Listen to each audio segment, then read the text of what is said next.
welcome to What the Trans. What the Trans? Yes, What the Trans, where we do the news and generally ask what the trans is going on, if that's something that makes sense. It probably doesn't. Anyway, welcome to the show. And today, we have a very special guest in the third seat, Peri Jones. Hey, Michelle. Hey, Ashley. Woo. Hello there. So Peri joins us in the third seat today, essentially as our North American correspondent, so thank you very much for joining us. We'll have plenty of stuff to chat through a little bit later on. But first of all, what we wanted to do was announce something very cool, something quite nice, which is we had a crowdfunder going recently. You might have noticed. I think we may have mentioned it once or twice. And Once or twice, yeah. And the marvellous news is this was successful. And so thank you to everybody who donated, which, is all of these marvellous people. So 3 people who chose to remain anonymous: Isla Swindles, Ian Coomer, Sophie Lewis, Joseph Prue, Kat Young, Joe Stokold, Adam S., Rachel Ballard, Iman Kochuk, Leanne Arshall-Ellis, Catherine Kelly, Patrick Rimzavicius, Katie Addison, Helen Lynn, Gordon Self, Rebecca Berman, Martin Kelly, Martin Butler, Jorge de Azevedo, Lauren O'Nions, Kate Glanfield, and Dr. Helen Webberley. Thank you, everyone. Thanks, guys. If you hadn't noticed, I sound almost as sexy as Ashley does now because I have a brand new mic, and I've got a laptop, and Ashley's got a laptop, and Ashley's got a microphone, and we had enough leftover money afterwards to cover a year's worth of hosting fees. So, oh my god, thank you, everyone. You are incredible. I am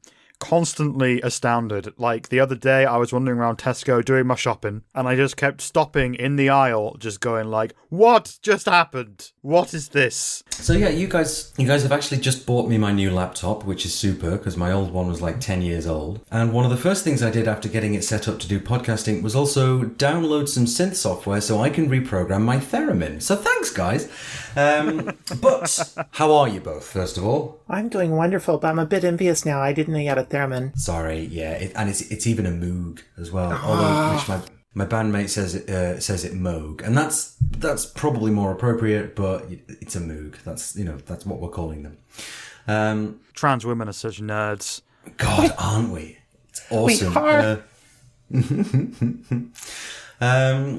Yeah, super. Well, I suggest we crack on, I suppose. We've got a lot to get through today. We absolutely do, and it's a bit of a mixed bag, but it's, well, as we mentioned on the last episode, and as you probably noticed, this particular episode is arriving a week later than usual. It's been 3 weeks since we last recorded an episode, but we weren't quite prepared for what a 3 weeks it would be. Lots of stuff has happened, and unfortunately a lot of it isn't very good. So yeah, we're going to start off in Scotland. After a meeting packed full of TERFs was allowed to go ahead at Edinburgh University last week, all 12 members of the university's Staff Pride Network Committee resigned from their positions, claiming that the university tried to silence their objections to the meeting, as well as ignored concerns about on-campus transphobia for many, many months. The meeting, titled Women's Sex-Based Rights, What Does and Should the Future Hold? Catchy title. Oh yeah, they definitely know how to be catchy. The meeting went ahead on the 5th of June, and that title sounds pretty benign, right? Obviously, discussions about women's rights are sorely needed these days, with the torrent of shit being thrown around. But when you look at all the people invited to speak at the event, it becomes obvious that this was never about women's rights, but it was always about trans people and how they suck. The headliner was Julie Bindel, prominent feminist, quote-unquote, who has referred to trans people as the trans Taliban, and has previously written in The Guardian, and I quote, "I don't have a problem with men disposing of their genitals, but it does not make them women in the same way that shoving a bit of vacuum hose down your 501s does not make you a man." Charming stuff. Oh, she's a fucking riot. Bindel's transphobia has achieved legendary status over the last 20 years, and Bindel has claimed that she is suffering from being silenced by the evil trans cabal. You can read about those claims in most national newspapers in the UK. She was also joined by exclusively gender-critical set of academics: Professor Rosa Friedman, Lucy Hunter Blackburn, Dr. Louise Moody, Professor Sarah Peterson, and Claire Houchin. all of whom have been involved with A Woman's Place, the infamous anti-trans hate group who try and fail to hide their bigotry under a thin layer of respectability politics and cups of tea. So it was clear to anyone who is remotely involved with LGBT rights that this was nothing more than a hate rally being led by one interesting bigot and 5 ridiculously boring bigots. Well, point of order. I mean, I wouldn't have described Julie Bindel as a particularly interesting bigot. She's just... You've got to admit she has a flair for the dramatic. Yeah, what you mean is she makes things up all the time. But yeah, anyway, carry on. Yes, that is what I'm going for. That was what I was trying to say, not so many words. In a statement, the now former members of the Staff Network Committee claimed that the university told them that they must either support the university or be quiet and must seek permission from the university if they wanted to take a stance on anything. Which is fine. That's a perfectly fine thing for an institution to do. They also accused the university of not taking enough action when transphobic stickers started appearing on the campus. And Peri, if you don't know, transphobic stickers are a thing in the UK. TERFs are trying to ruin stickers, but we're not going to let them. I'd like to just stick them with the stickers. I think that's going to be the next plan of action, maybe. Just start, slightly sticking stickers on TERFs' backs. I would never advocate anything that could be misconstrued as assault, but if it happened, I would laugh. Isn't this what tenure is for, so that you don't have to go before the institution before taking a stand on these things? I don't think we really have tenure here like you guys do in the States. They also accused the university of not taking enough action when the university rector retweeted details of an event in the UK Parliament that was supported by A Woman's Place, Fair Play for Women, and Transgender Trend, all of which are anti-trans hate groups with fancy names. Clearly, this event was the straw that broke the camel's back for the committee members. I caught up with the now former co-chair of the University of Edinburgh Staff Pride Network Committee, Rosie Russel, to get her take. Hello, Rosie Russel. Thank you for joining us today on the show. How are you doing? I'm very well, thank you, Michelle. It's a pleasure to be invited. You were, up until very recently, the co-chair of the University of Edinburgh Staff Pride Network Committee. Can you tell us why you are no longer the co-chair? Well, on Wednesday, the 5th of June, the entire committee took the decision to step down on the basis that we had been issued an ultimatum by the University of Edinburgh to either support its stand behind the women's sex-based rights event that happened on June the 5th, featuring Julie Bindel, or to shut up. Furthermore, we were told that if we wanted to take a stand on anything in the future, we had to ask the permission of the university first. And we were also threatened with the removal of our email list privileges, which would, of course, then restricted our ability to communicate with our members. We took the view that the ultimatum that we'd been given meant that the network could not operate, and for us to be quiet about the event and the harm that it was causing the LGBT plus community at the university, that would make us complicit with the university. So we stood down as one. There has been a lot of other things happening sort of behind the scenes and in public around the University of Edinburgh recently. There's been a bit of a kerfuffle over stickers. The rector retweeted some stuff that was supported by a whole bunch of rather nasty groups. Was that also a factor in why you decided to step down? I think it would be fair to say that it wasn't one issue that caused us to step down. There's been a picture of the last 8 to 10 months of the university either not being fully aware of its actions or not being as committed to equality, diversity and inclusion as we would like. So the issue around the rector retweeting something from Women's Place UK, we're perfectly willing to believe that perhaps the rector didn't fully understand the issues.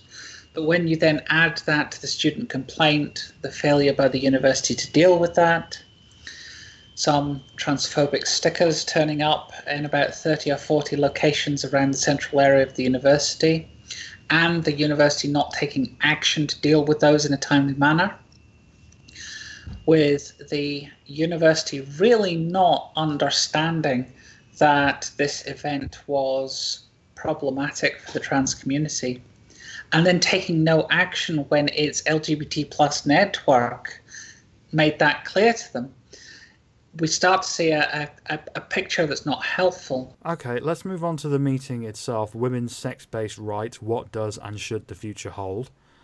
You were there. You went to the meeting. Is that right? I certainly did. I felt that if this kind of meeting was going to be happening on our campus, I ought to go along and actually hear what was being said.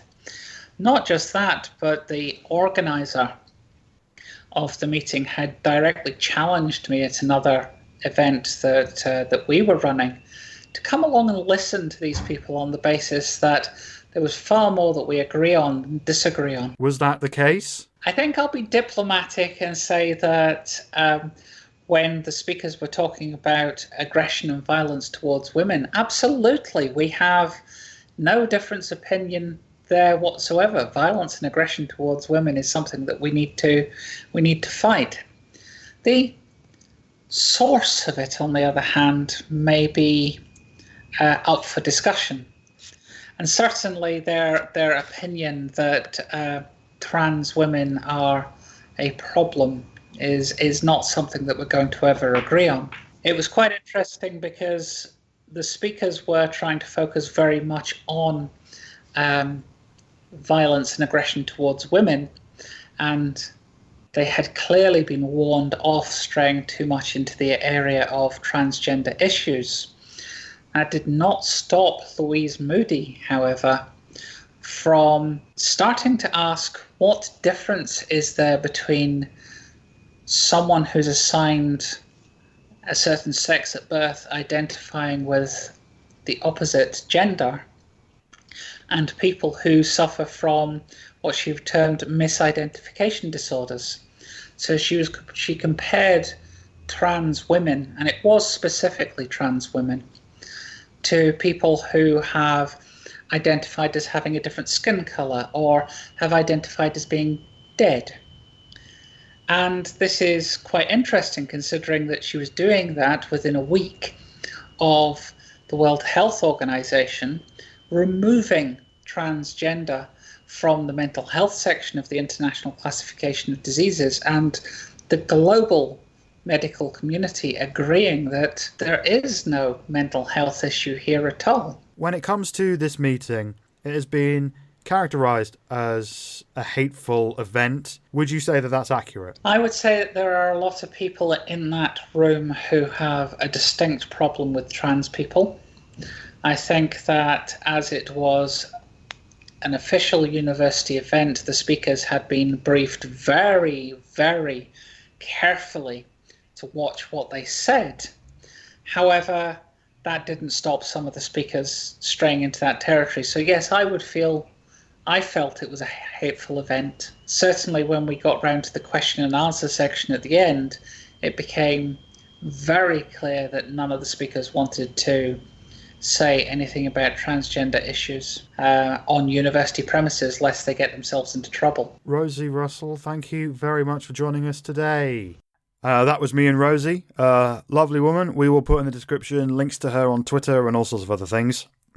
After the meeting concluded, Julie Bindel then alleged that a trans activist, quote unquote, physically attacked her outside the venue.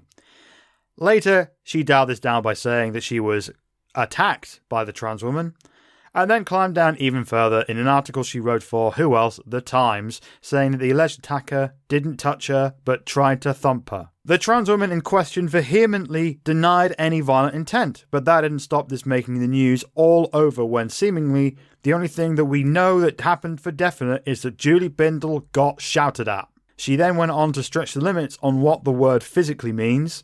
She did not name the alleged quote-unquote attacker, we believe, because what happened stretches the definition of the word attack, and she didn't want to open herself up for legal proceedings, which she would surely lose. Overall, a bit of a shit show at Edinburgh, but we aren't done yet. The Guardian, who have previously made it clear in past editorials that they value anti-trans bigotry just as much as they pretend to value the rights of trans people, published a new editorial titled The Guardian View on Identities in Conflict, Dealing with Differences, where they conflate the Bindel incident with violent attacks on a lesbian couple in London and other homophobic attacks all across the country and the world. The editorial ends with a call to find common ground and a compromise between quote-unquote feminists and trans people. So there's a lot there.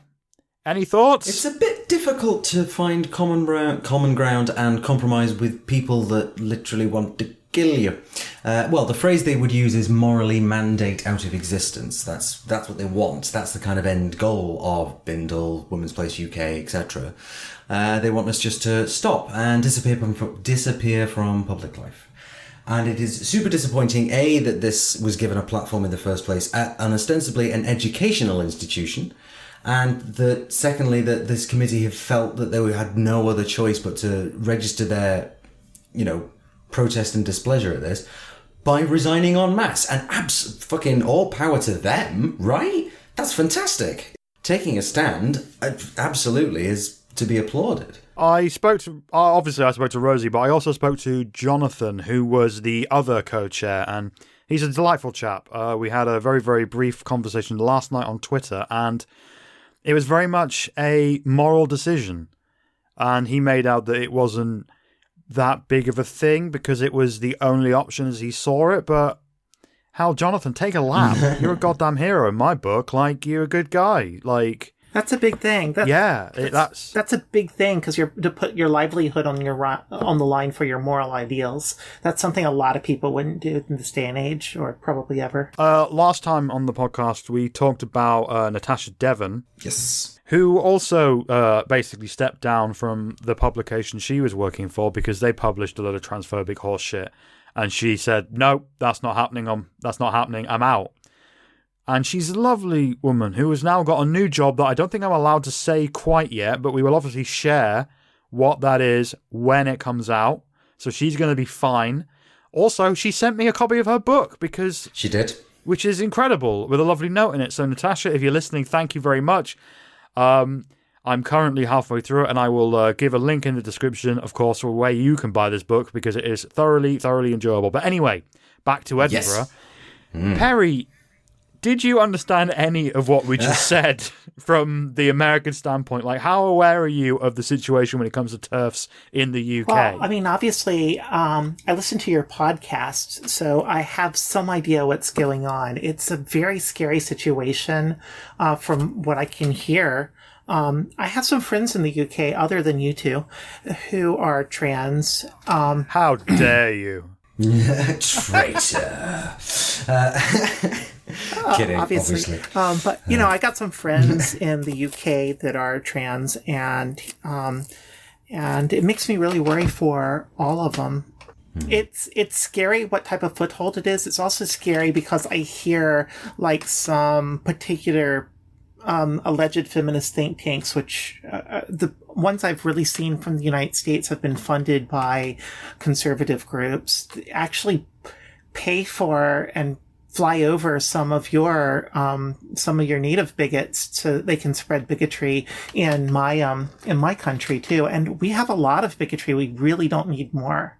Yeah, don't need any more of that imported quality British bigotry. You've got your own quality. What on earth am I on about? But yeah, no, you're absolutely right, because of course Julia Long and Posey Parker were flown over to the US by, was it the Alliance Defending Freedom that funded that trip? I don't remember, but that was the occasion. I mean, I think it was alleged that the Heritage Foundation did it. But yes, that's right. But in any case, those were the two that actually burst in on Sarah McBride, who works for the Human Rights Campaign. So yeah, I saw her once. There was a gala down in Charlotte, not that far from here, where she gave a talk for an HRC dinner, a fundraising dinner that I had the lucky privilege of being to, but I didn't get a chance to meet Sarah McBride. So one of these days, y'all have to make that happen for me. Sure, yeah, we're on it.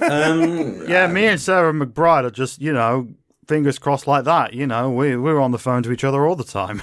Yeah, curiously, my housemate does actually have like a little signed card from Sarah McBride, because really? Well, so one of our mutual friends is like well connected and rich. So they got this incredible book of queer history signed by so many of the people who contributed to it from all over the world. I'm not sure how useful that is. I just thought it was really cool. So, you know, my housemate is as angry and trans as activisty as I am. So if you're listening, honey, nicely done. Love you, Ashley's flatmate. Yeah. Yeah, she's going to be... well, I hope you're enjoying this, darling. Anyway, in a way, it's like you kind of get sick of talking about Julie Bindel and her bigotry and transphobia and event this and no platforming that and free speech, whatever.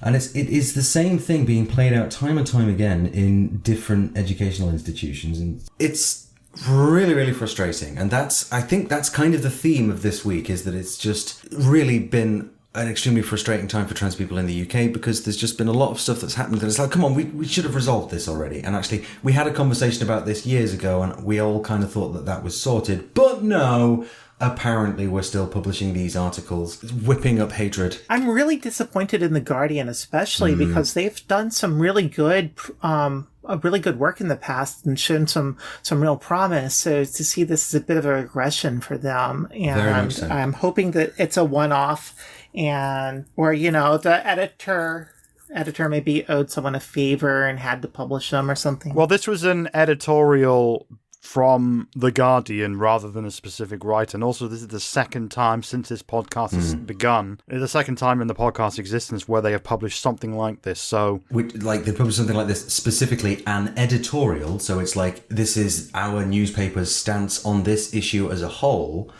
And the last one that was published several months ago, actually not all of, but a large number of Guardian staff in the US actually wrote an editorial attacking their UK colleagues' stance on trans issues. And that was actually a very glorious document to read. It was splendid.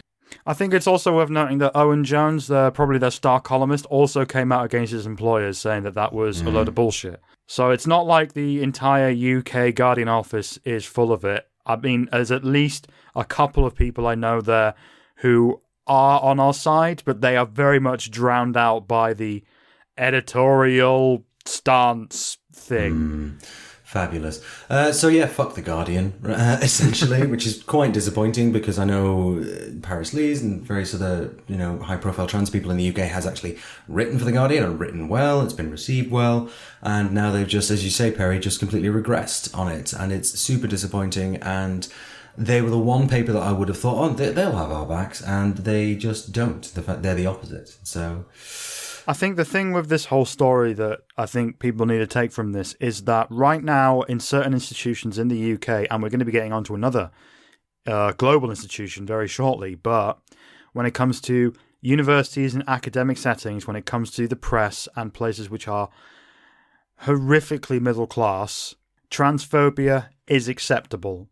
It is just as acceptable as being for trans equality. I think that's where it sits. So, whereas trans people will see it rightly, in my opinion, and I'm pretty sure there's an opinion shared by you two as well, trans hatred, trans bigotry, anti-trans, all of that is on the same level as homophobia, as on the same level of all other hatred.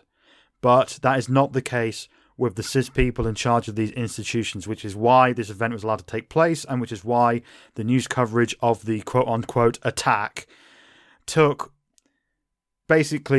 the event, as Julie Bindel described, as gospel, in spite of the fact that the alleged attacker vehemently denied the reports. It's very much... The attacker isn't named, so how did the press... I mean, did she The name attacker him? is named, but I've chosen not to name them. Yeah, we are not doing that. What has been published is that the alleged attacker has vehemently denied it in public spaces, but The Guardian and all these other places have basically taken Bindel's view of it and ran with it, and I think that's fucking disgusting. And it's a pure sign that trans bigotry is a perfectly acceptable stance to have in academia and in the press, and I think that's something we got to fight. And that's a really good note to end that particular story on, so thank you for that, Michelle.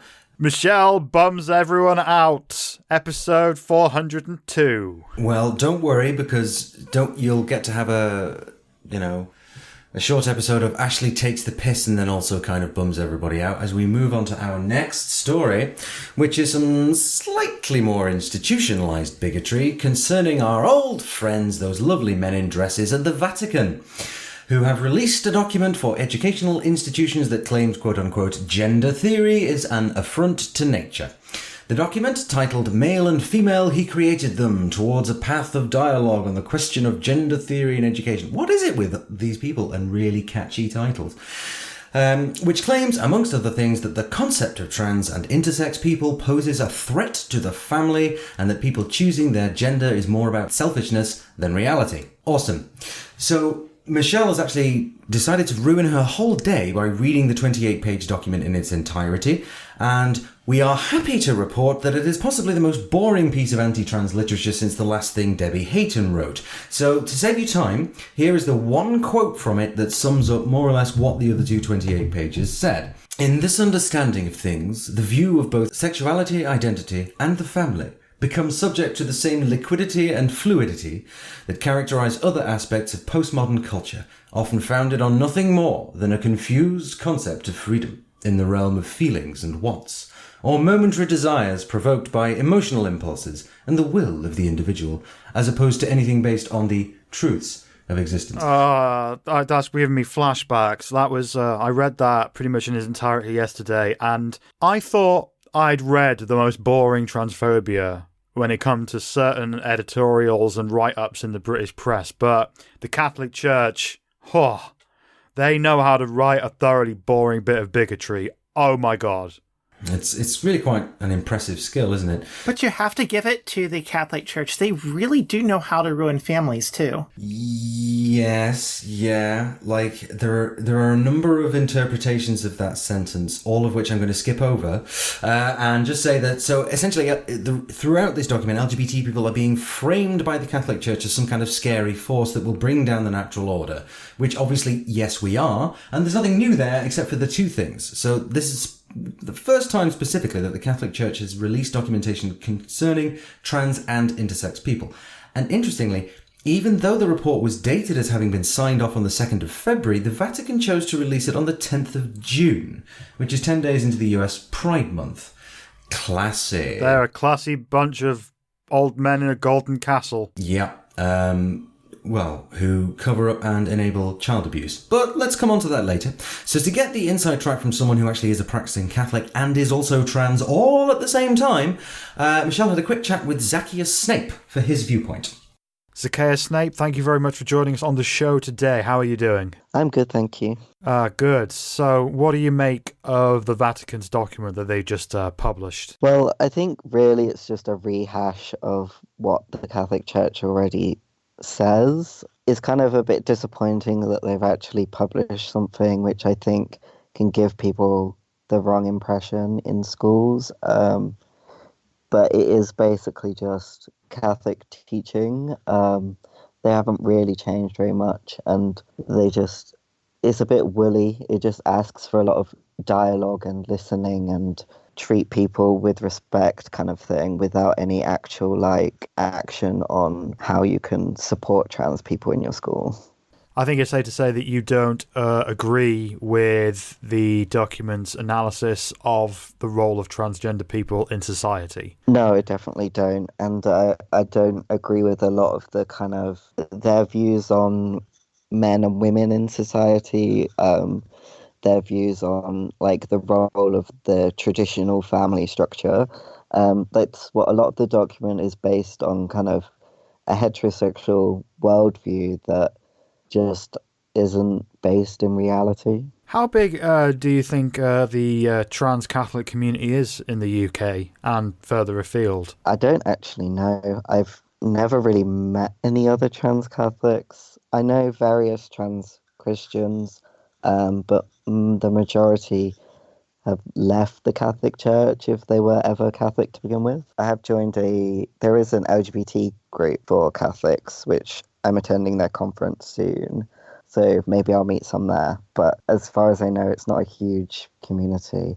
It's hard enough finding LGBT Catholics, let alone trans Catholics. So what kind of things do you think the LGBT community and the trans community who are still in the Catholic fold. Do you think there are any things that they can do to try and change the Vatican's mind? The Catholic Church is an incredibly hierarchical organisation, and as lay Catholics, you don't have a huge amount of say over what the Vatican does. As lay people, when we personally ask for assurances from the Pope, it's very different to him actually publishing a church teaching. I think like a lot of what we can do is on a more local level in terms of what we can do within our communities and within our diocese. So your kind of local area church. There's some pretty good work going on in Bristol. They're doing LGBT masses in Catholic churches, which is honestly an astounding step for the Catholic Church. And so I think more of that kind of thing, like sort of more grassroots kind of movement, I guess, is really probably where it needs to come from. As a practicing Catholic, how did reading this document affect you? I think it just worries me a lot because it's going to Catholic schools. There will be trans children and young people in those schools, and I'm worried that the takeaway that people will take from it is that being trans is not okay. We shouldn't allow trans children to transition in our school. We shouldn't support them, or we should do the bare minimum that we are required to do by law, and we shouldn't offer them anything further. And I think that that can be incredibly harmful. Catholic schools obviously vary wildly in how they actually treat LGBT people. It's all dependent on the school, the teachers, the kind of environment that they have. And my school were okay when I came out. They were fairly good. Most of the teachers were very supportive, including like the very Catholic ones. But there are things they could have done better, and I'm just worried that like with these kind of teachings, it's even more ammunition for them to sort of squash trans children from coming out. Thank you very much for joining us today on the show. So moving on, the very next day on the 11th of June, the Liverpool Echo then reported that thousands of school children at Catholic schools in Liverpool and potentially all over the country had been handed anti-trans literature in the form of a pamphlet stuck in Catholic magazines that were handed to children. So the Echo reported that these pamphlets warn against quote-unquote gender theory as a delirious ideology claiming everyone can fancy themselves as a man, woman, neither or both at the same time, according to mere whims. And it's like, well, as it happens, I do rather fancy myself as a woman. I look fucking amazing. Thank you. I've worked very hard on it. I don't understand why they say mere whims when it's clear that in all the medical literature, at least all I've seen, important criteria to be taken seriously is a persistence. Yes. Well, again, the Catholic Church not really known for its relationship with science. Yeah. So, the pamphlet also says that sophisticated activists are already at work to impose their anti-Christian and anti-God views on children at your school. And it is good to know that the Catholic Church thinks we're at least sophisticated. So that's fun. But there's a lot of really, really gross stuff in this entire story, really, in the way the Vatican have made their announcement. But perhaps the most damning thing is the way that they phrased it in the pamphlet by saying your school. This literature was targeted at teachers and pupils directly. The pamphlet appeared in the latest issue of the Catholic Pick, a magazine put out by the Archdiocese of Liverpool, and also appeared in other similar magazines around the country. So a spokesperson for the Archdiocese of Liverpool told the Liverpool Echo, and I quote, "An insert was inadvertently placed in the June edition of the Catholic Pick, the magazine of the Archdiocese of Liverpool, and in a number of Catholic publications across the country. It is normal procedure for such inserts to be sent to the publishers in advance for review. In this instance, that did not happen. The content of the leaflet is not endorsed by the Archdiocese of Liverpool and should not have appeared. In light of this incident, procedures have been reviewed ensuring that all future inserts are checked prior to publication." So the thing that needs to be asked here, or one among many, is that who actually made these pamphlets? Where did they come from? Is it just a coincidence that the Vatican releases a 28-page hate screed against the trans and intersex communities, and the very next day, anti-trans literature shows up in Catholic schools, potentially up and down the country? It's particularly galling to me that they have spoken of intersex people as being, dangerously provocative identity or something like that. Provocative was the word that was used against intersex people, which is just, it's like, that is so gross because it's not like they can help it. It's not like any of us can help it. But what they're saying is that, trans and intersex people are not real and part of a conspiracy, when obviously the medical evidence, as you say, Peri, quite clearly demonstrates that, okay, actually, we very much are. What are our thoughts, ladies? They are many and they are complicated because, much like Zachius, who I talked to, there are not that many trans Catholics out there. A lot, according to, well, from what Zachius said, a lot of trans people who came from Catholic families and Catholic culture have become lapsed for obvious reasons. Good heavens, I'm astonished. But even in spite of all that, I do want to make clear that we are not really going to be talking about the people that worship Catholicism. I think it's safe to say that on this podcast, we, whilst me and Ashley are pretty hardcore atheist types, we are very Well, okay, I'm pretty much I'm pretty much an atheist. Ashley's religious dealings is is that something you were willing to talk about, Ashley? Or not really. It's complicated, and I'm still working it out. But I'm just having fun while I'm about it. Anyway, you're inviting offers. No, I am not. Jesus, that is the last thing I want. Jesus is the last thing you want? Yeah, pretty much. Well, no, literally the last thing I want is the Catholic Church and its current leadership gaining more power and influence. Because the thing is, what I've noticed sort of here in the UK, a lot of the commentary from the trans and the LGBT from trans people in the LGBT press is laughter. We're mocking this, or, trans people are annihilating the concept of nature. That's awesome. That makes us sound metal as fuck, right? But we can laugh at that because we are in a position where we can do that.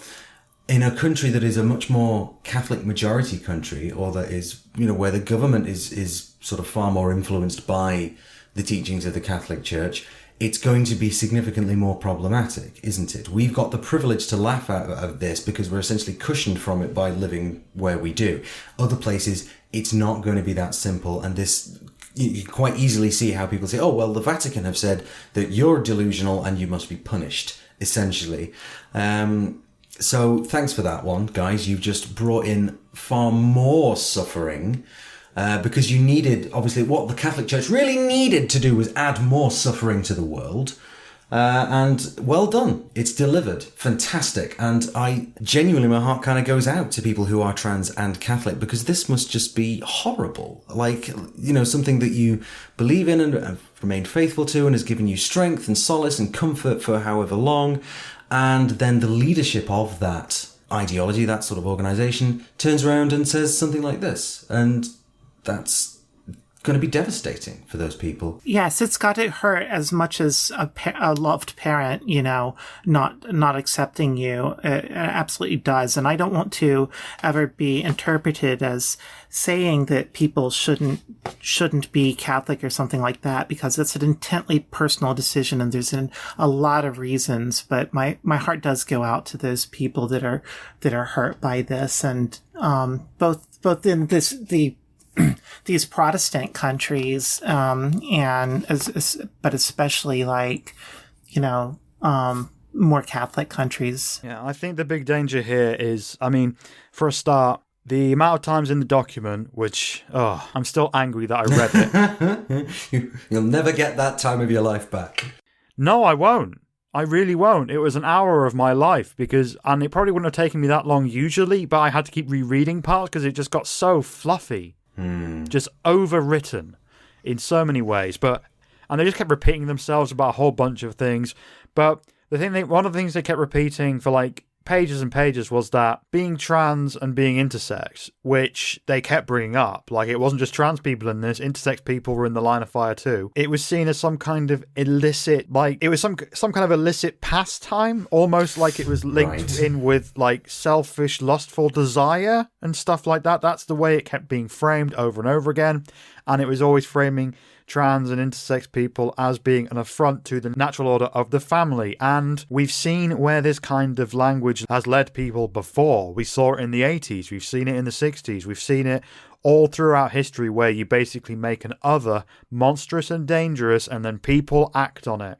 And it's striking to me how similar a lot of the literature in the pamphlet that ended up in Liverpool and other places around the country, in other schools, echoed that sentiment in much more cruder terms and more straight to the point. I'd argue the pamphlet is far better written than the piece of shit from the Vatican, but it's that same sentiment, just written more crudely and more directly at children. And I don't know for sure if the two are related. Like, they're obviously related because they're both publications from like the Catholic institutions.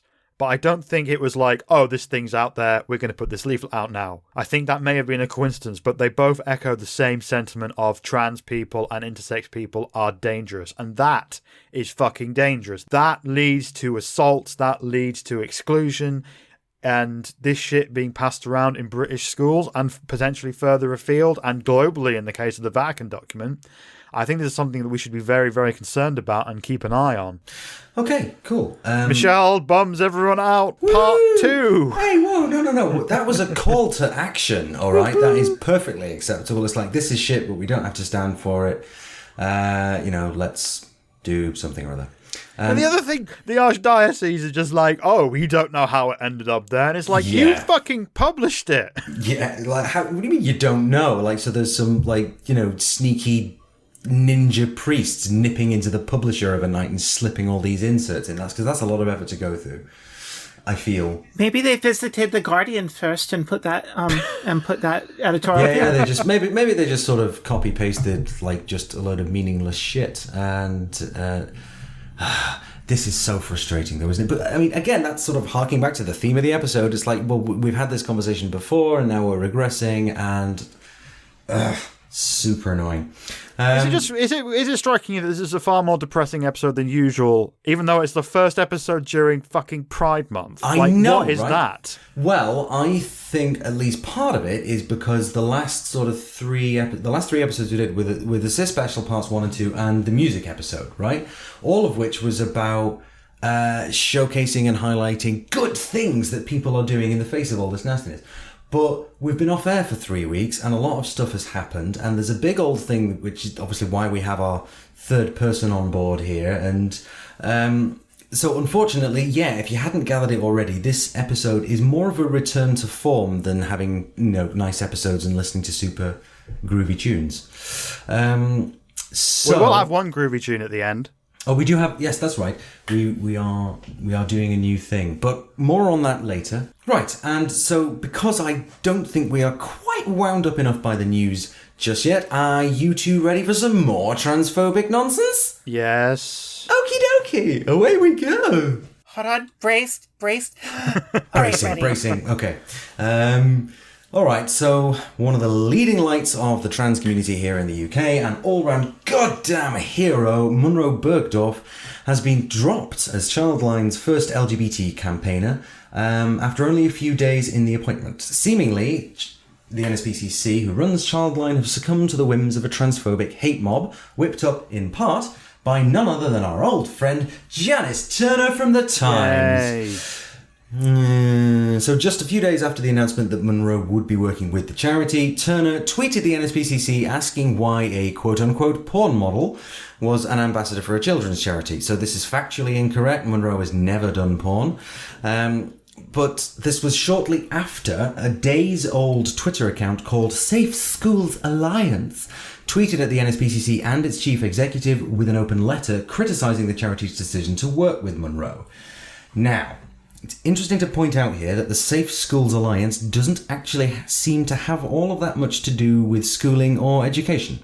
It's not linked to or affiliated with any schools or educational bodies, and the majority of the connections and follows and things on social media are with groups like, yes, you've guessed it, Fair Play for Women, Women's Place UK, Transgender Trend, and all the rest of the nightmare people. So what's happened here is one Twitter account has created a false narrative, which is then signal boosted by an anti-trans bigot at the Times to a huge audience. So the NSPCC overreacts, and once again, transphobia wins.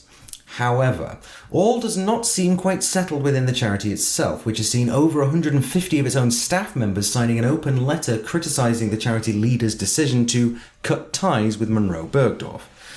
So all of this happened within a matter of days, and once again, LGBT youth are deprived of a role model, and once again, transphobia has directly impacted Bergdorf's life, activism and career. So she said in a statement to the BBC on June the 11th that being trans in the UK feels like being a second-class citizen. Saying, it's not just me, this happens to every single trans person that speaks about what we need as a community, how we need to push forward as a community, and why what we're being given is not enough.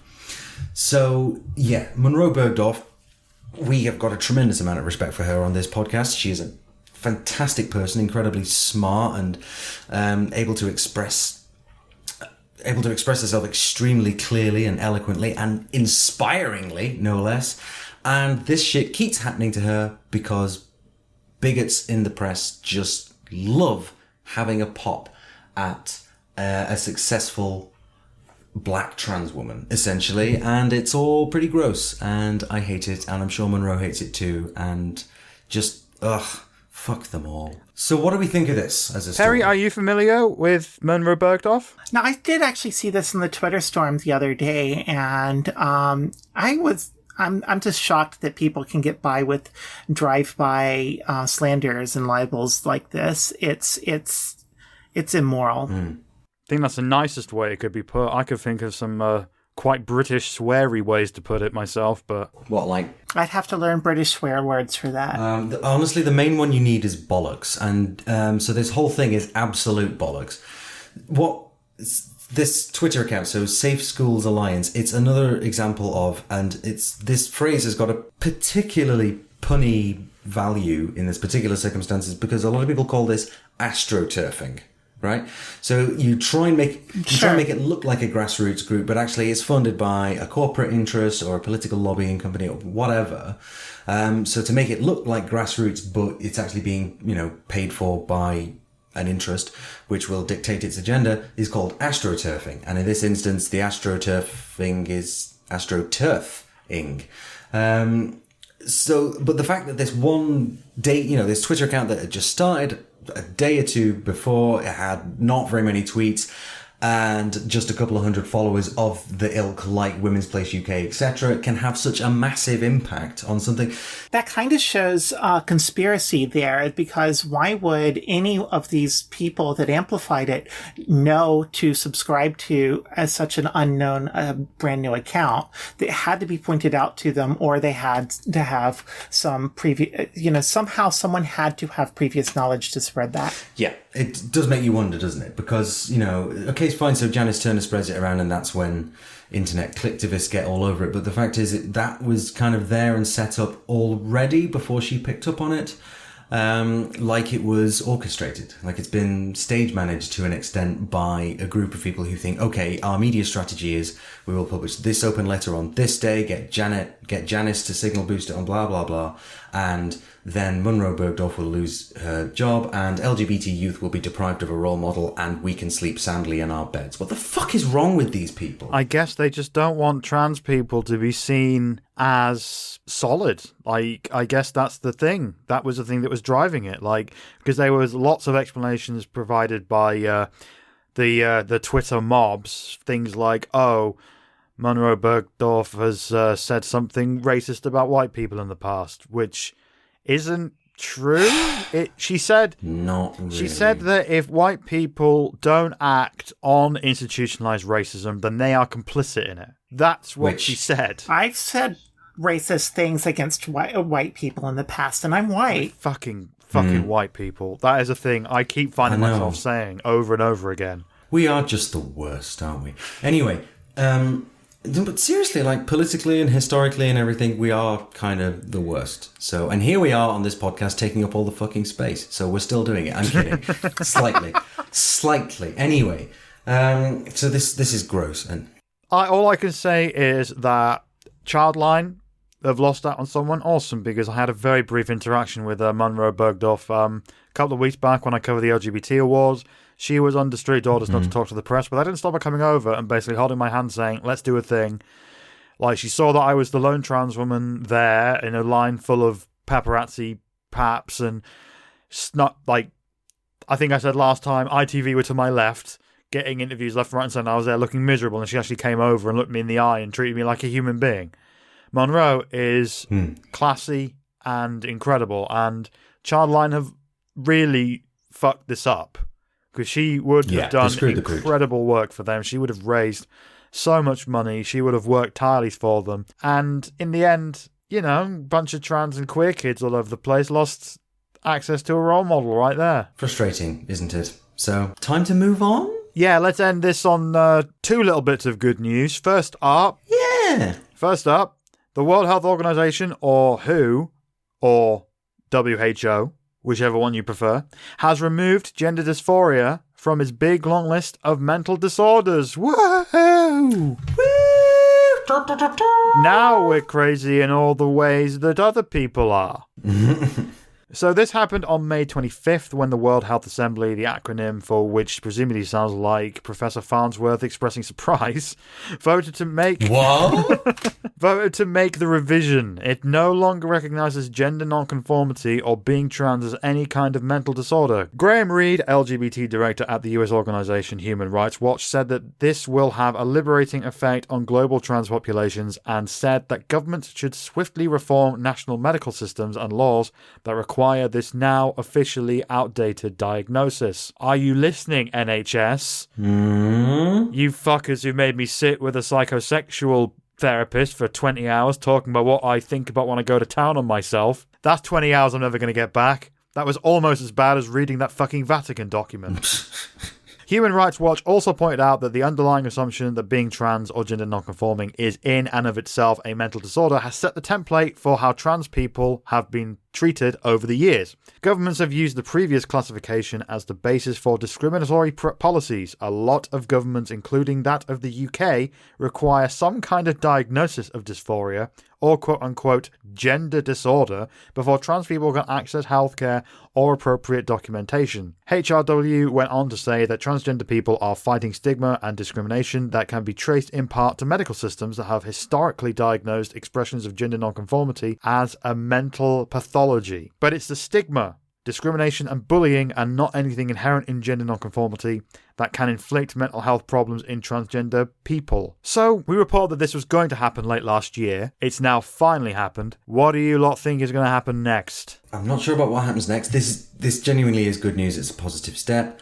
It depends on various governments' decisions and so on. I was having a chat with someone, which I'll go into in a minute. But the first thing I want to say about this is I saw this being shared on social media quite widely, lots of different sources publishing the same thing. But obviously the World Health Organization, the acronym WHO or WHO, but so when they print an acronym in a headline, it's in capitals, and then the rest of the headline is obviously just in normal text. So it made it look like, who declassifies trans as a mental disorder? I classify trans, and it's like, just makes it look like they're just shouting the first word. Who is it? That made me laugh. Although it turns out that once I explain it to other people, it's nowhere near as funny as it was in my head. I laughed silently.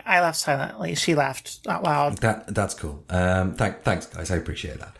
But someone pointed out to me yesterday when I was at a meeting that this probably will have a wider impact in other countries that are not the UK. And there's kind of I don't want to say colonialist, but like historical reason for this, which is America and the UK have got a kind of level of isolationism to them, which is Brexit, for goodness sake, we can go it along. We were awesome. We had empires. We won the war, blah, blah, blah, all that nationalistic bullshit.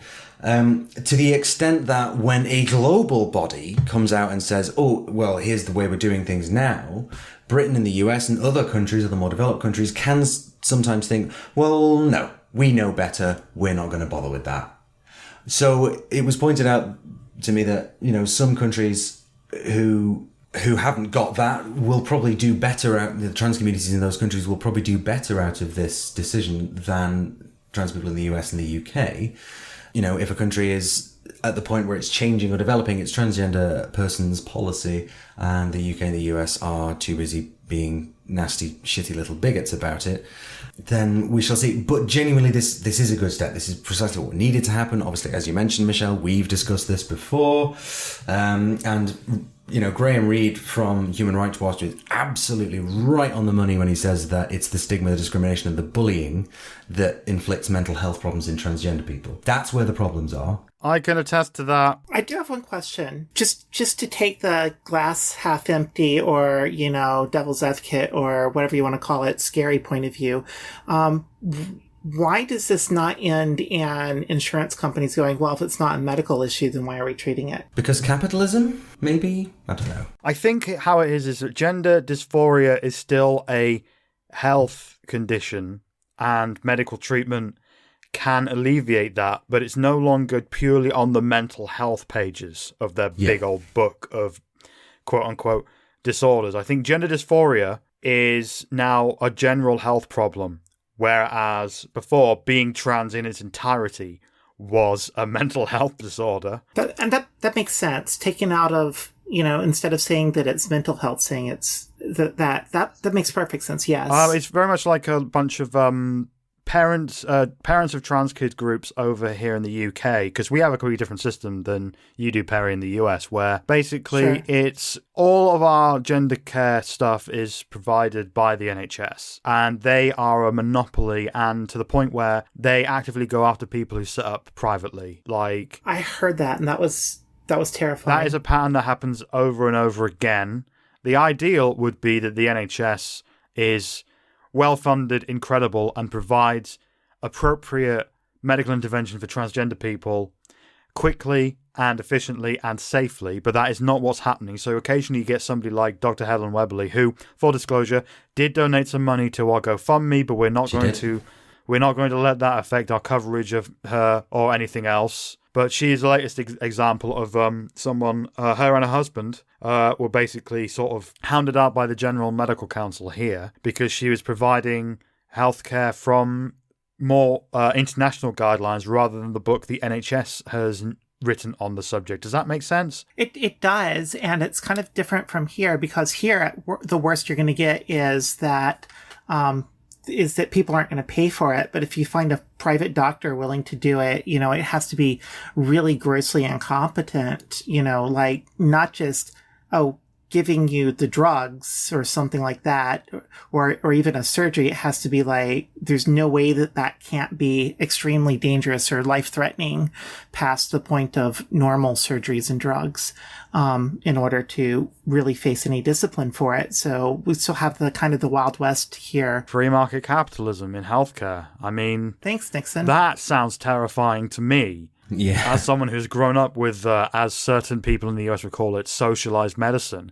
And overall, the NHS is a wonderful organisation, but it has been failing trans people for a good long while. And groups of parents of trans kids have been actively campaigning for medical intervention for trans kids to be put under Tier 1 and Tier 2 services, basically paediatricians, and not under mental health, not under mental health trusts. We have things called trusts over here in the UK, basically little local area NHS organising committees, basically. Comrade. Just with saying organising committee, you just make it sound like...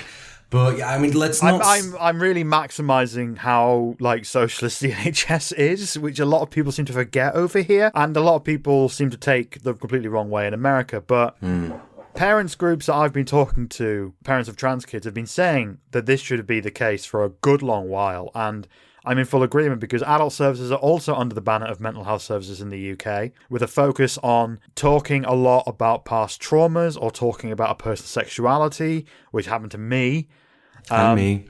It's very much a thing that happens to trans women, I've found, because a lot of trans guys I've talked to who have been through the system, they don't get that. It's never assumed to be a sexual kink for trans guys. And that's, my thinking is that the majority of people who are involved in the psychotherapy profession who are at the level to be doing this are actually just kind of creepy old men. I wait to be surprised. That's also true. Like the guy I saw for my second appointment in the clinic, because we in the UK, Peri, we do a first appointment is like a thing with one clinician, second appointment with another clinician, then you get access to hormones. But the problem here is it can take years to get your first appointment and another year to get the second appointment. So it's waiting times that are completely fucking out there. But in the second appointment, the guy I talked to mostly talked about building societies and banks. Something that all of us trans people want to do.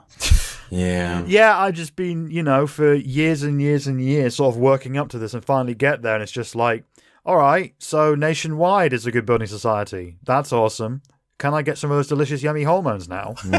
Yeah. The other thing that Darren Reed from Human Rights Watch pointed out is governments should swiftly reform national medical systems and laws that now require this officially outdated diagnosis, which, of course, it does here in the UK. And the same goes for acquiring a gender recognition certificate, which is like a document that allows you to change over your birth certificate.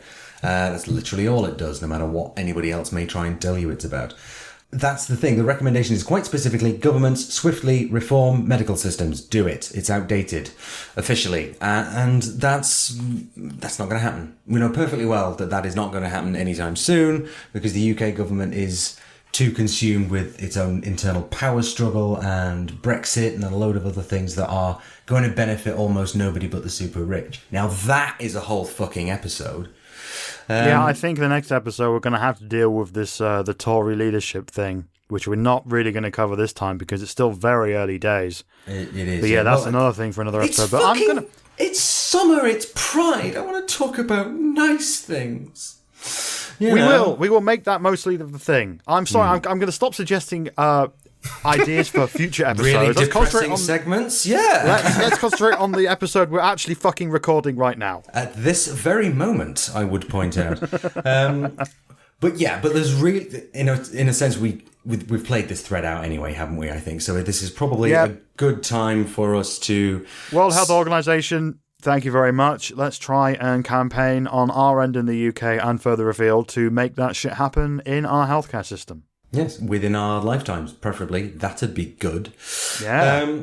So before we move on to the next bit of the show, the kind of meat, the main segment, the bit that we used to call the hot take, but now I guess is more of an analysis of stuff that is happening. I phrased that really well. Dead good professional podcasting chops there, Ashley. Very proud of you.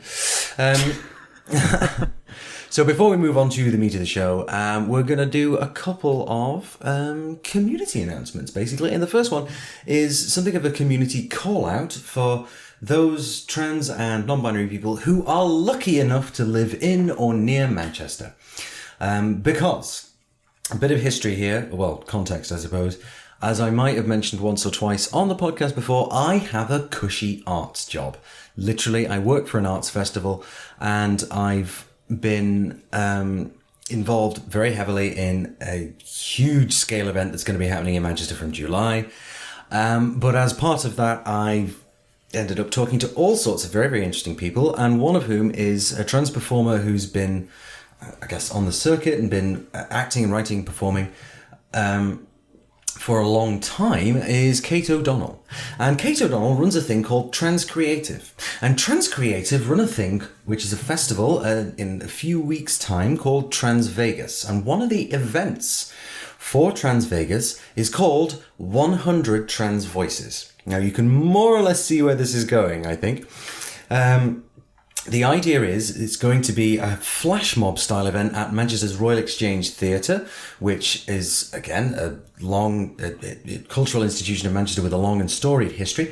And the idea is we want to fill the theatre with as many trans people as possible, telling our own stories in a trans-led and safe, welcoming space.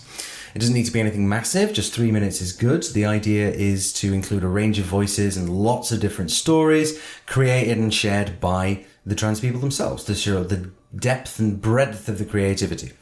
So you can either join in person on Sunday 30th of June for the evening in question, or you can record your story on your phone, audio or video, and send it in to become part of the soundscape, which is specifically being made to be played out on the evening and will be featured on the Trans Creative website.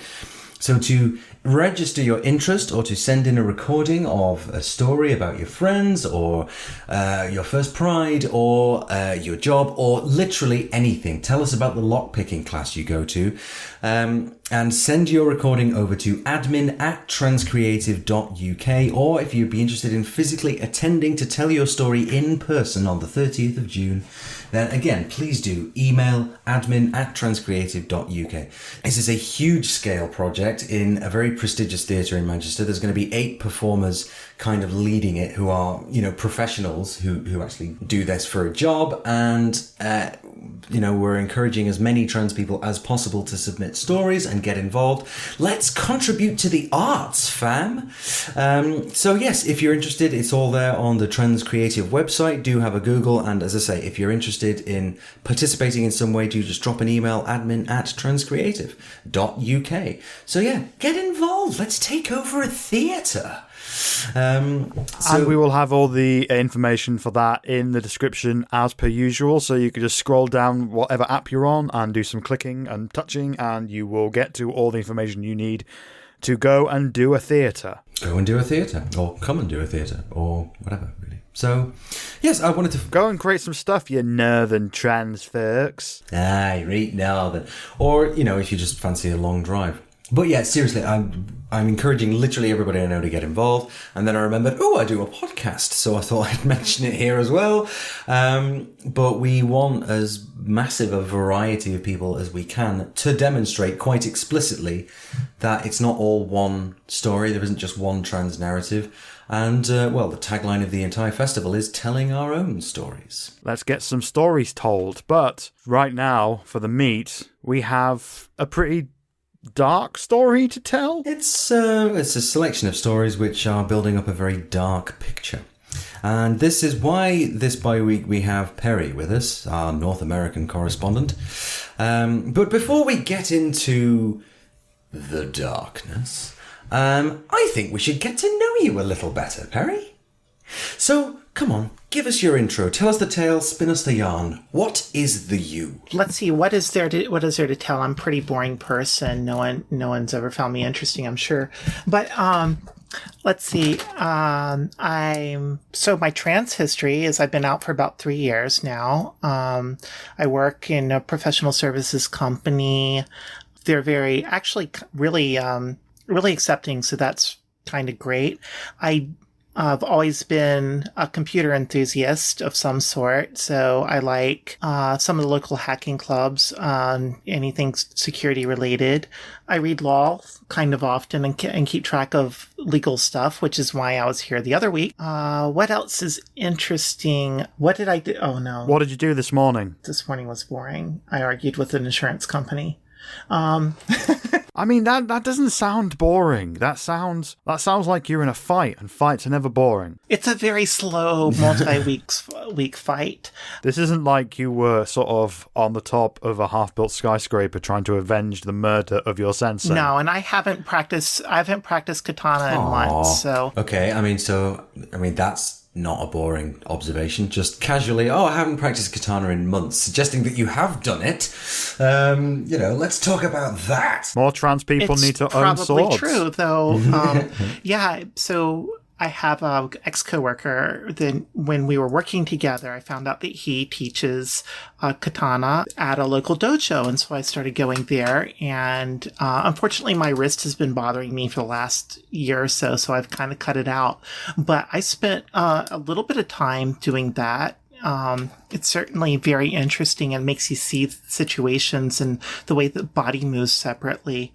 I don't know how much martial arts there are in the UK here. It seems like it's something that's been kind of like available, something that a lot of people will be like, go through while they're growing up here, learn how to defend yourself sort of thing. Jiu-jitsu and judo are pretty big here. They seem to be the two big ones. Interestingly, there's it's either a trans or I think it might be just an LGBT taekwondo class, which is run here in Manchester on a weekly basis. So shout out to all my fam who attend that. Did take some taekwondo a couple of years ago. I really enjoyed it. I loved the kicking. Funny story about that.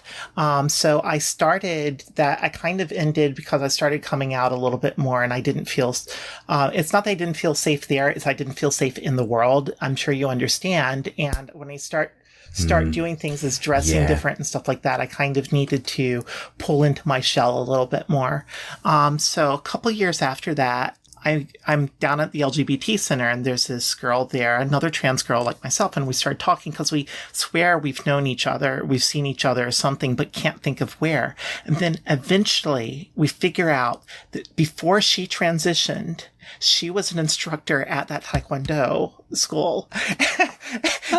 So we both knew each other pre-transition, and then she's still an instructor there. So that's kind of amazing, and makes me feel a little bit sad because I missed out. If I knew that, I could have done it. If I'd known that, we could have, been besties and transitioned together. I know, right? So Peri, January 2017. What you dreaded was happening in front of your very eyes. What was the first sign for you that Trump was going to declare war on the transgender community? It's a long-standing traditional joke to say if a politician's lips are moving that they're lying. And, Trump did say during the election cycle that, he wasn't going to do anything. So, we knew he was lying, but especially with the people he surrounded himself with. But the first thing is the moment he got sworn in, and I'm sure that every presidential election does this, the whitehouse.gov website changes immediately to this new one that the new team has put together. And it should be fairly seamless, but all of a sudden there was no talk about any of the LGBT issues that Obama had put on there. They were all just gone. So I knew that was kind of going to be at least bad. There was a bunch of us in the United States that were like, let's go ahead and get our passports because, they can't change the law on that without going through Congress, which they could have. And let's get this before they find some administrative way to make this impossible. And that was kind of a bad sign that everyone's worrying. But worse was that, that he was in office, that he was going to have put those people in charge that had the ability to do it. Honestly, I don't even think that Trump cares or necessarily knows the meaning of the word transgender or, coffee for that matter. And did you see the interview that he did over here with Piers fucking Morgan when Piers was to his limited credit, was actually this time holding Trump to the fire when it came to the trans military ban. And Trump's response was, well, trans people take all the drugs, just the most drugs, and that's why we banned them. Did you hear that? Yeah, he sounded kind of like an idiot, so I would say normal. I was surprised. Pretty on brand. Yeah, I've been surprised at a couple of what I would term as conservative media people really recently, and I'm wondering if it's a trend or just a random thing. Hopefully, cross your fingers. The other one being the interview the other day. No, not the interview. I'm sorry. There was a Fox commentator that said that Elizabeth Warren was making sense to him, and that should scare everyone in the world. It's like cats and dogs and lions and sheep living together. But onto the Trump military ban. I didn't really know what to expect. Eventually he tweeted that he's done a lot of things, either extremely publicly, like tweeting it and then 6 months later getting around to actually telling people what they need to do, which is what he did in the transgender military ban. He stated publicly via Twitter his new policy, but he didn't really tell the Pentagon to implement it, which just shows that he doesn't know how to run anything. So do you think that this policy announcement on Twitter was him on the toilet just looking for someone to look at him, to notice him? This toilet Earth? I think he was just looking around for somebody to hit, and I'm pretty sure Donald Trump doesn't have any thought passing through his head that hasn't already been shat out by the religious right. So I think he's going to have had people whispering to him saying, okay, go for the trans people, go for the trans people. And as you say, it's not presidential, it's not how you run things, it's just announcing something fairly randomly on Twitter. Within a few weeks of his inauguration, as you say, set a lot of people's alarm bells ringing, and it's kind of escalated there. So if you haven't noticed thus far, listener, we're talking about America. and the truly shocking circumstances from the transgender community. So essentially, to bring us up to date, the trans military ban was the canary in the coal mine in that sense. And so as soon as talk around it started surfacing after Trump tweeted about it, the concern was, well, this is the start of it. Obviously, what's going to happen next? So, it's kind of all gone to shit, unfortunately. As you mentioned, Peri, the Obama administration had done a certain amount of work on LGBT rights. There was something on the White House website which just disappeared because then, the current administration don't seem to be particularly interested in engaging with or attending to the needs of that particular community. And in fact, quite recently, some, President Obama era protections, which were based on a fairly generous interpretation of the phrase sex discrimination, have been reversed. So, which conservatives love, trans people are terrified. There are a number of knock-on effects from this, which we will come on to in a bit, but not a fun time, which is why we thought we would dedicate this chunk of the episode to it, to really talk to Peri and see what is going on. So what's from over here in the UK, it just seems like this constant attack. And obviously we're experiencing something similar over here, but admittedly that's not legislative, it's simply media.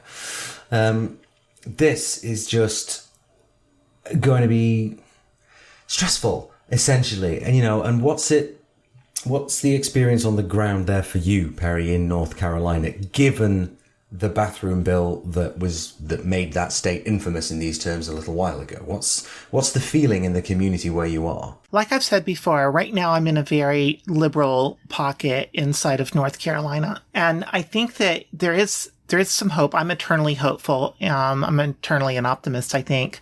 That transgender isn't really the transgender bans and the transgender discrimination bills don't have as much legs as people hope. And that's because where we've seen things like the HB2, the infamous HB2 North Carolina bathroom bill, it got repealed. It cost some people continuing their career, which is a great effect of it. It didn't have an effect on some others that it should have. That's unfortunate. But other states didn't follow suit. They kind of played a wait and see what's there. Then of course they all seem to have decided abortion was what they were going to challenge on right now instead of LGBT issues. Then we move to Trump, as we were speaking of, that got elected, and he's kind of putting some through. He's doing some very publicly, like the July tweeting of the military ban. And then he's doing a lot of other things, like just changing the policy, changing the wording. It's hard to tell exactly what's happening, like at the Department of State, because we'll see a new policy come out, but it's not really a new policy. It's more of a new explanation of what to do, because the policy is kind of set down in legislative actions. And that is, if anything, is the saving grace of the Trump administration. It's that he has been completely and utterly incapable of pushing any legislative agenda. If he and the Republicans capitalized on having the House and the Senate and the presidency in the beginning of his term, in those first 2 years of his term, they could have passed anything they wanted, but they didn't. So yeah, what happened there? It came over here that he was incapable of getting things done, but I never really caught how that was, because he had everything. He had all of the places where he could have done it. Right. So there's a couple of different things. So first of all, thinking of things a little bit different.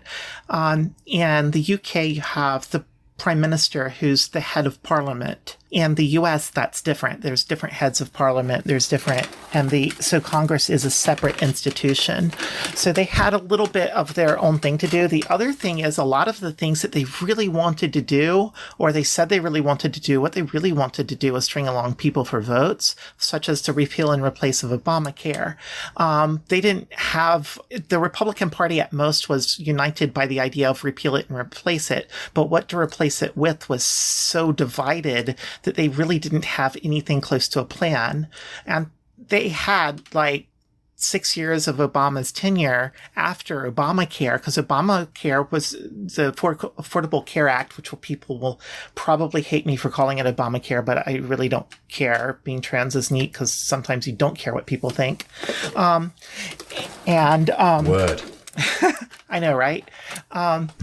So he got that passed in that first 2 years of his office when we had the same thing line up. We had the House, the Senate, and the presidency all being Democratic Party. They came together. They found a way to work together, and they shoved a bill that was kind of marginally supported by, and just through big change, big headline making bill.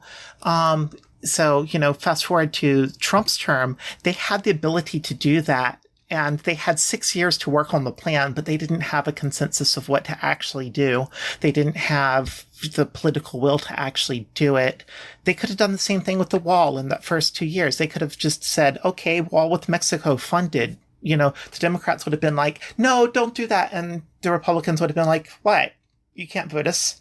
You can't ever, we got control, you're screwed. But they were incapable of doing that. So either they knew that would be horrible, or they kind of don't want to play ball with Trump, but don't want to get too far away from it, or something,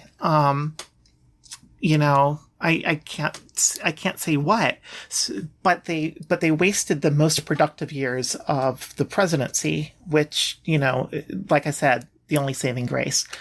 So now we're at a position where the House and the Senate will not pass a trans discrimination bill. It will not happen right now. They're too divided. You can't get both of them to agree. So what are they doing? They're going through and they're changing the administrative policy to make things a little bit harder. They're reviewing things. So then they look at the Education Act, which I'm sorry, that's an informal name for it too.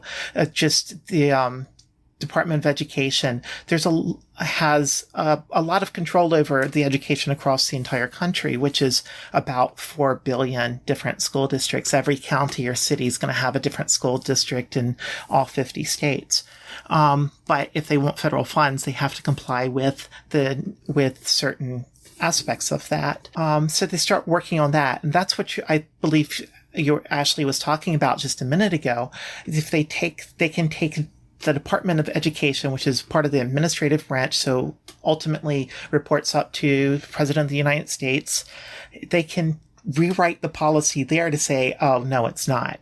This does, we're not pushing for gender diversity. We're not pushing for this, And once they do that, kind of the support that sees it trickles down to all of these different school systems. Now, a school system can, on its own or under the state's supervision, still continue to do good things. I mean, any school can, right? If they try. But the ones that are not inclined to do this to begin with, there's a carrot there, but they've already turned down the carrot. There's a stick there, and that's no longer there. So, the carrot and the sticks, what's making them do it? Nothing.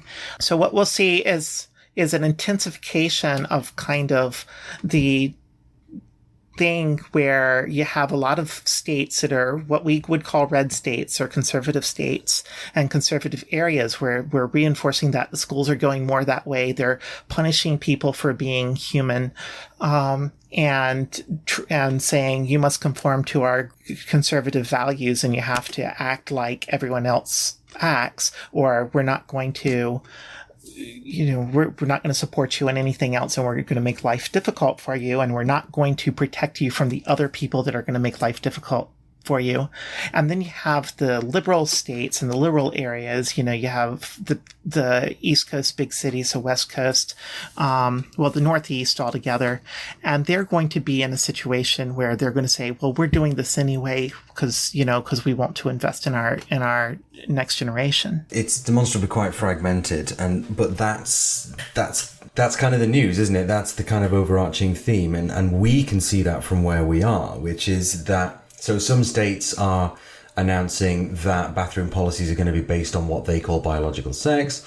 We've covered a story previously where the Republican right, the religious right, have said, oh, well, we're going to have to make sure that people are using the correct bathroom by using genetic testing. And it's like, well, hang on a minute. I thought you said genetics was evil because it's science and therefore contradicts God. No.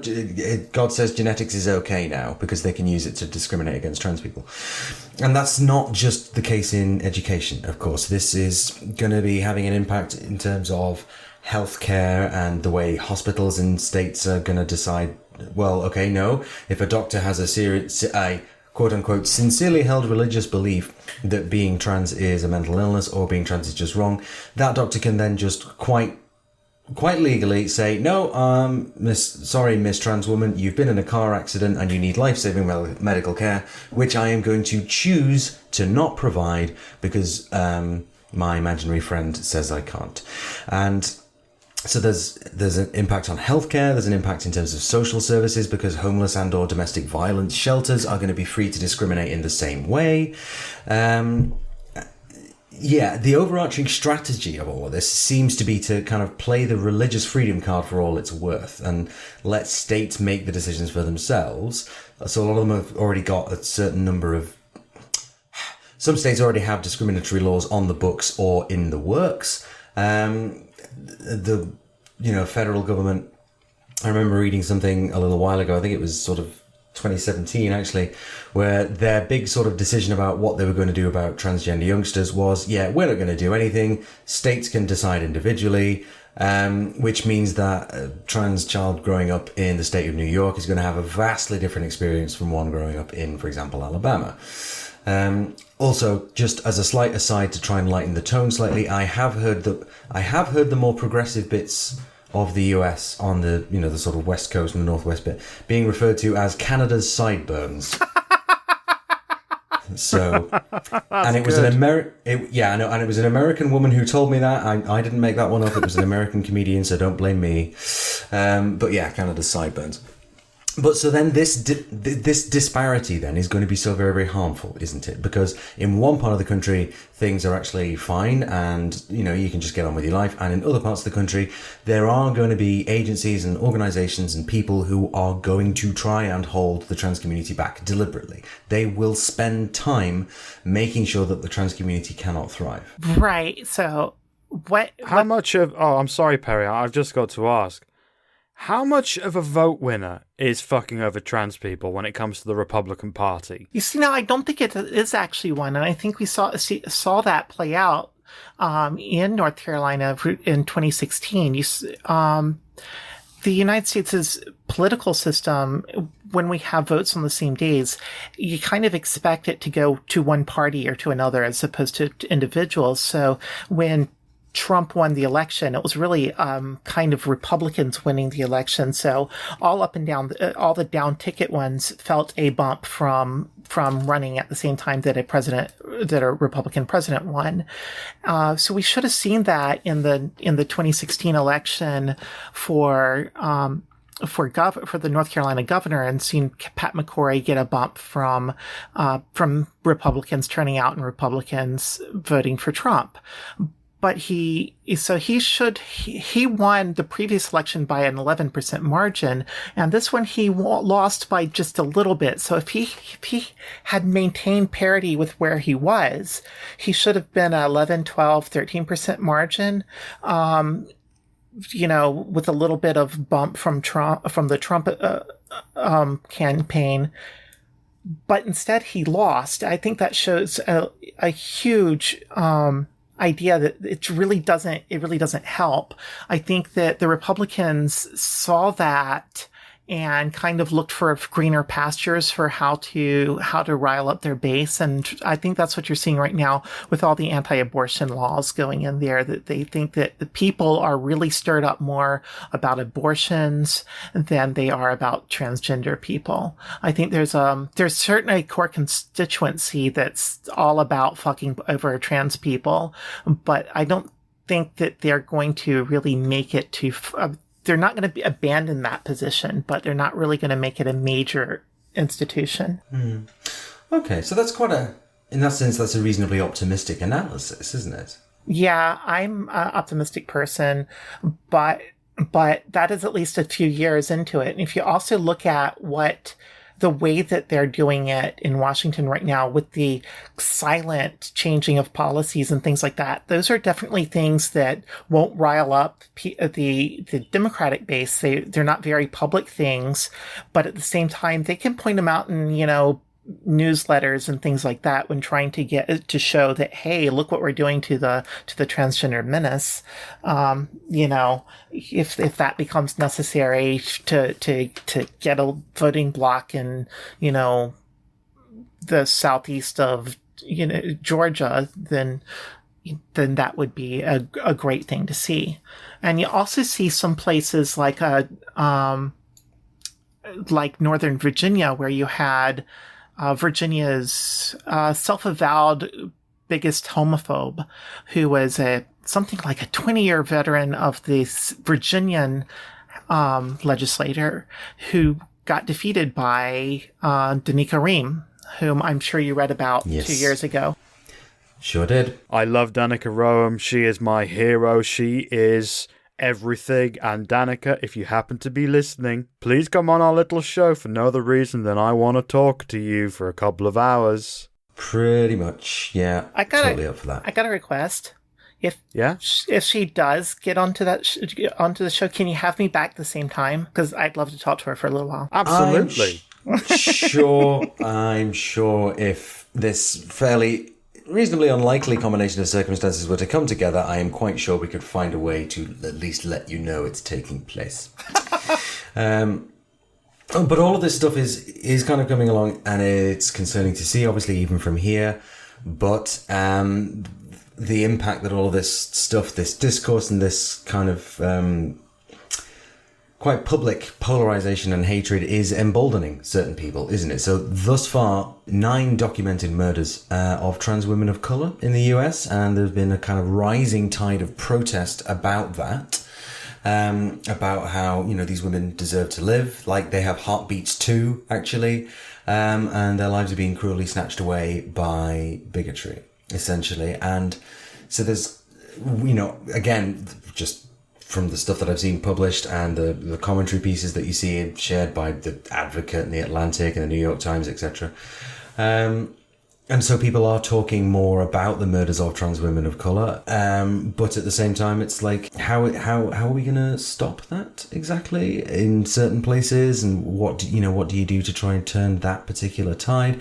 And there's a particular story that I think I just need to briefly talk about, and it's not a very nice one, I'm afraid, and it concerns ICE, Immigration and Customs Enforcement in the US.